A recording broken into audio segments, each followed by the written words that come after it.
A Beginner's Guide to 3D Printing. The Lulzbit Mini 3D Printer is a highly capable device that can create objects from a variety of materials. We see the world in 3 dimensions. Now, we can print in 3 dimensions, too, thanks to a manufacturing process that has become mainstream in recent years. What is 3D printing? A 3D printer uses an additive manufacturing process, which means an object is built up a layer at a time.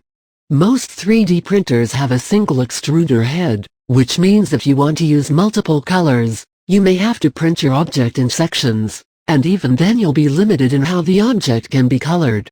This is why the most common 3D examples are objects like a blue-hued plastic Yoda. Single-color printers are most common.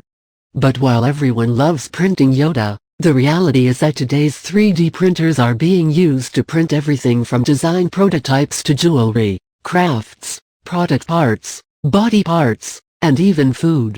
When stereolithography printers were first introduced back in the mid-1980s, they cost 6 figures and were targeted at commercial and industrial applications. It wasn't until about 2012 that prices fell dramatically, with printers costing $1,000 as opposed to $20,000. With the price drops came a broadening of the audience for 3D printers. The maker, arts, and education communities all got on board, as did designers looking for inexpensive, fast prototyping. Prices are expected to drop another 6.4% in 2016, according to a report by market researcher IceWorld. How 3D printers work. Different printers use different printing techniques. Consumer 3D printers generally use one of 2 main approaches. FFM, fused filament manufacturing, also referred to as filament deposition manufacturing or fused filament deposition. Printers use a moving print head to build up layers of melted plastic filament in the shape of the object.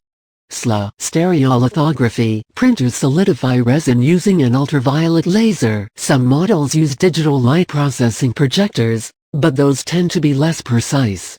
SLA printers are generally more costly, but they are capable of more accurate and detailed models because of the resolution and precision of the laser. Brightly colored 3D printing filaments.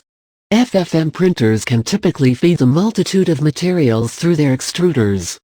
Common choices include ABS, an inexpensive, petroleum-based sturdy and recyclable material, and PLA, polylactic acid, a tough, biodegradable material that's both heat malleable and paintable, but it's also more difficult to glue than is ABS.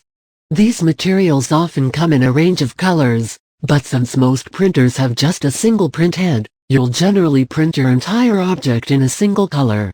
SLA printers have more limited choices in both available materials and available colors. The material choices will depend upon whether the printer uses the ultraviolet laser or a DLP projector. The resin's materials can be either rigid or flexible, and are more expensive than the plastic filaments used in FFM printing. Common limitations. While costs for both printers and printing materials have fallen considerably, buying a 3D printer remains a significant investment, starting around $300 and going up rapidly from there. Perhaps the biggest challenge is usability. Setting up and using printers have gotten easier, but in order to create something, you have to start with something. Specifically, a 3D model. If you're design savvy, you may be able to whip up a design using 3D modeling software and export the finished digital product as the STL file that all 3D printers use to print. For us mere mortals, though, it generally comes down to either using freely available STL files. You can find many free ones at an online 3D object library like Thingiverse, buying a design from various online stores, or creating your own 3D scans. If you plan to go the scan-it-yourself route, you can use a 3D webcam, available on some PCs, including the maker-friendly HP Sprout, which has a rotating platform option to use with its built-in 3D scanner, or as standalone devices, a 3D camera like a Microsoft Kinect, or use a third-party 3D scanning service. What else do you need to know? Before you pick up a cheap 3D printer and experimenting in the 3D world, consider the size of the objects you might want to create. If your goal is to print foot-long rulers, for some reason, You'll fall short of that goal if the printer you choose can only handle objects smaller 6 inches in height and width. Another reality check is print speed and quality. You'll be able to knock out a day's worth of chores while the printer is running, with a typical 4-inch model requiring as many as 12 hours to print. As with ordinary printers, print speed also depends on print quality.